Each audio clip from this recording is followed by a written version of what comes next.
Bonjour tout le monde, là on est au CES, on est dans la section qui est réservée à la maison connectée, Smart Home. On est au Sense, au deuxième étage. On vous partage nos coups de cœur par rapport aux objets qu'on aime bien. Là on est chez Shelly, c'est une compagnie, c'est une compagnie d'Europe de l'Est, je ne me rappelle plus exactement du pays. Ils font ce qu'on appelle des relais, mais on va voir ici les objets. Par exemple, on connaît les prises connectées, les switches connectés. Bah, ça, en fait, ça nous permet de l'avoir nativement sans avoir un appareil par-dessus, une switch par-dessus. Donc, ça va directement dans l'installation électrique. Ici, par exemple, on a des relais Wi-Fi. Donc, on peut avoir une ampoule, par exemple, qui va être branchée à ce relais-là. On va être capable de la dimmer, de faire monter la lumière, descendre la lumière. Il y en a qui permettent tout simplement de faire des on et off, éteindre, allumer. Il y en a qui sont plus réservés aux lumières LED, comme le petit jaune ici, le RGB W2. Donc ça, en fait, ça permet de contrôler des LED, faire des effets sur les lumières. Donc si on veut jouer avec l'onde ou si on veut jouer avec l'intensité de la lumière. Il y en a d'autres qui sont un peu plus, on va dire, pro, qui sont plus réservés à tout ce qui est contrôle de la température, par exemple, dans un chauffe-eau, les ventilateurs, et ainsi de suite. C'est un écosystème assez complet. Moi, je me rappelle, ils ont commencé avec un tout petit appareil, le petit bleu, là, ici, qu'on voit. Et maintenant, ils ont une gamme assez large. Et c'est des produits vraiment très intéressants. En termes de coût, c'est très raisonnable, c'est pas cher. Ça demande un peu de bidouillage, c'est pas du Philips qu'on va acheter, qu'on va connecter tout de suite. Mais pour les gens qui aiment bien bidouiller, c'est des super beaux produits. Donc ça, c'est des produits qu'on aime bien, Shelly. Là, on est sur le stand de Tuya. C'est un agrégateur d'objets connectés. C'est une compagnie asiatique. Moi, personnellement, j'ai découvert Tuya il n'y a pas longtemps, il y a 2 ans. J'ai des stores connectés chez moi, des Somfy, à Montréal. Je cherchais le hub qui permettait de connecter en fait le store connecté, que je puisse le contrôler. J'ai jamais trouvé le hub en fait en Amérique du Nord et je suis tombé sur ce petit hub là. C'est une petite box, ça ressemble à une petite box qui permet en fait, il va reconnaître qu'il y a des stores connectés à la maison. Et moi, je l'utilise par exemple dans mes scénarios domotiques pour fermer, ouvrir mes stores selon la température, le taux d'humidité, peu importe, le lever de soleil, coucher de soleil. C'est vraiment cool. Ça coûte pas super cher. Encore une fois, on parle d'une petite box qui fait peut-être 10 cm par 4, très petite, qui se connecte en Wi-Fi et qui communique avec un protocole radiofréquence avec les stores connectés. Moi, je l'utilise avec Somfy, mais il y a une gamme assez large d'objets connectés qui fonctionnent avec Tuya. Voilà. Ça s'appelle, des fois, l'application s'appelle Smart Life. Sur certains stores, ça s'appelle Tuya, mais dans le fond, c'est la même chose. Toujours dans la partie maison connectée, on a la compagnie Flick. C'est une compagnie qui fait des boutons connectés. On va aller voir un peu ce qu'ils ont cette année. Là, ici, on a le fameux bouton Flick qui est connu en fait pour enclencher des actions domotiques. Donc, en fait, il vient avec un petit hub. On va vous montrer ça tout à l'heure. Il y a plusieurs fonctionnalités. On peut avoir le simple clic, double clic. Je pense qu'il y a même le triple clic qui permet d'enclencher des actions complètement différentes. Il s'intègre globalement à toutes les plateformes d'objets connectés qui existent aujourd'hui, notamment HomeKit. Et par exemple, un scénario pourrait être je configure le simple clic pour allumer une lumière quelconque, un truc très simple. Le double clic pourrait par exemple enclencher la ventilation chez moi. Mais il faudrait que la ventilation, bien évidemment, soit intégrée dans la plateforme à la maison, quoi.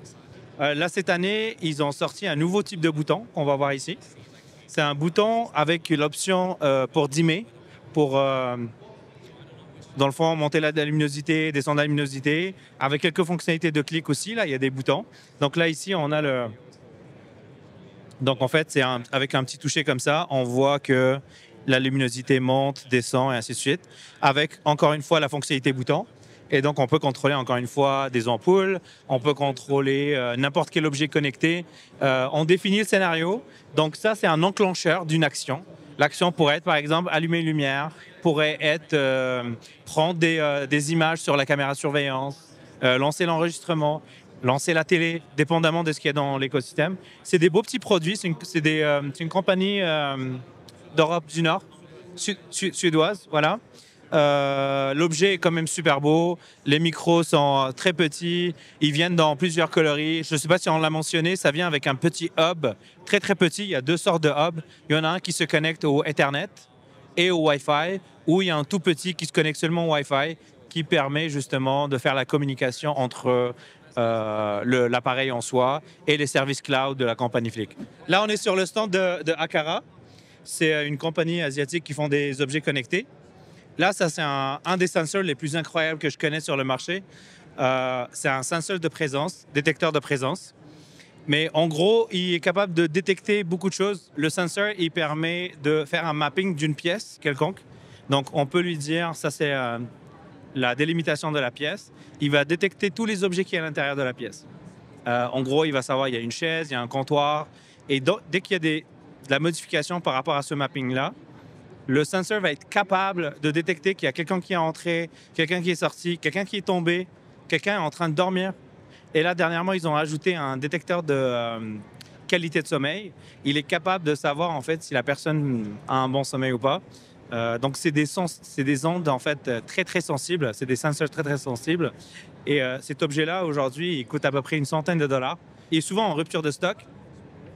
Mais ça, c'est l'objet à avoir, l'objet connecté le plus incroyable qui existe.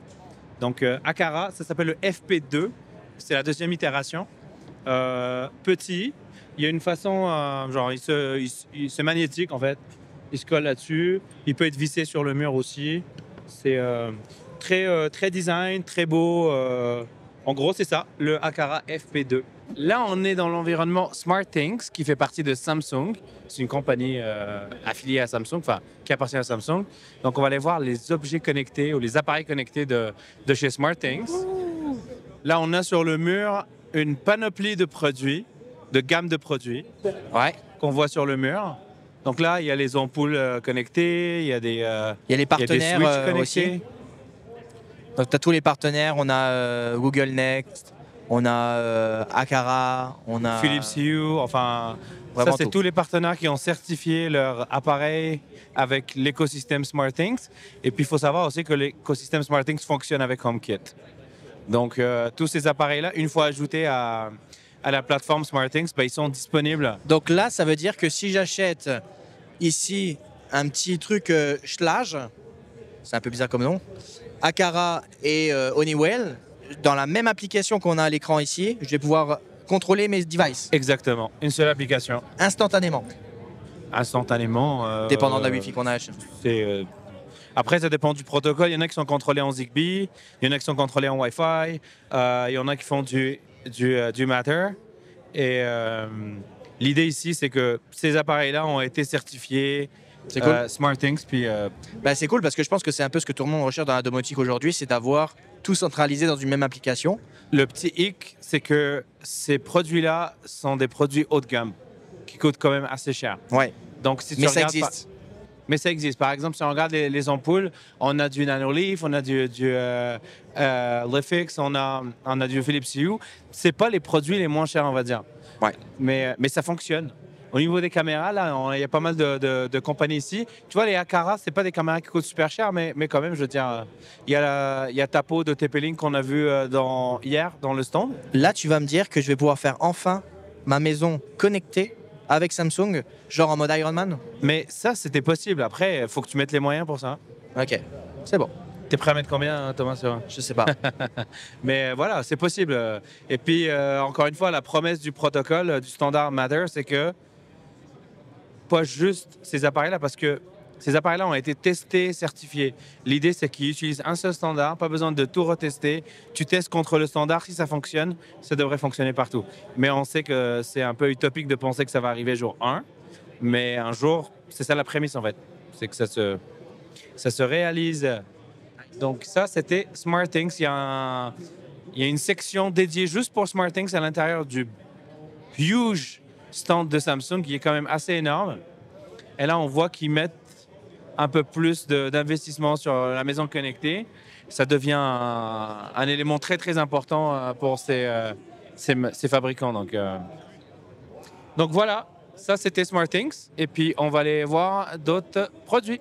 Là, on est chez TP-Link. Là, du coup, on est passé chez un gros joueur. Ouais. TP-Link sont très connus pour l'écosystème maison connectée. Là, cette année, il y a quelques annonces. Il y a des produits qui existaient déjà. Ici, on voit leur prise connectée. En gros, une prise qui se met directement sur la prise à la maison et on branche des appareils dessus et on peut les éteindre, les allumer. Ça contrôle aussi l'énergie, genre combien de kilowatts ont été consommés. Là, la nouvelle version, c'est un peu plus petit et ça supporte le nouveau protocole Matter. Donc, c'est des smart switch. On n'a pas dit que c'est des smart plug Wi-Fi. Donc, ça utilise vraiment le Wi-Fi. Donc, c'est pas du. Tu peux couper et éteindre ton objet à distance, c'est ça? Exactement. Il y a un truc un peu plus grand là, genre. Ouais. D'ailleurs, il y a USB-C, plus USB de type A plugs. ici sur le côté. Ça, c'est super intéressant pour une seule prise. Puis là, une petite lumière ici, à mon avis, quand c'est allumé, tu peux sûrement la désactiver dans l'application. Il y a une version pour l'extérieur. Tout ça, bien évidemment, est contrôlable via l'application de TP-Link. Je pense, pour l'instant, je pense qu'il y a deux applications. Il y a l'application Casa et là, la nouvelle gamme qui sort qui s'appelle Tapo. Il y a une nouvelle application, malheureusement, je ne sais pas comment le merge va se faire, mais c'est deux applications complètement différentes aujourd'hui. Ici, il y a un bouton. Thomas il est en train de jouer avec. Encore une fois, c'est comme le bouton flic qu'on a vu tout à l'heure. Il vient s'intégrer à l'écosystème Casa. Je ne sais pas par contre si celui-là est interopérable avec les autres plateformes ou pas. On ne l'a pas testé, mais on pourrait vous revenir là-dessus. En tout cas, lui, il est écrit seulement pour les lampes. Hein. Ici, c'est seulement pour les Donc, lampes. probablement qu'il communique directement avec la plug au lieu de passer par les services cloud de TP-Link. Il y a d'autres choses aussi chez TP-Link. Il y a les nouveaux routers Wi-Fi 7 qu'on peut voir là-bas, ici. ouais. Ils sont quand même assez énormes, mais le nombre de ports qu'il y a dessus, ça c'est quelque chose qu'on voit de plus en plus. Il y a énormément de ports. Là, on a un port 2.5, on a deux ports 10 gigs. Et en parlant avec les gens ici, ils nous ont expliqué que pour ceux qui ne veulent plus avoir un modem avec leur fournisseur d'accès, on peut avoir la fibre directement qui va là et ça fait office de modem, Exactement. routeur et tout ça. Et en même temps, c'est un réseau mesh. Donc, ils se connectent entre eux, ils font passer la connexion. Donc, dans le fond, une maison, par exemple, une maison à 2 étages, on en met un à chaque étage.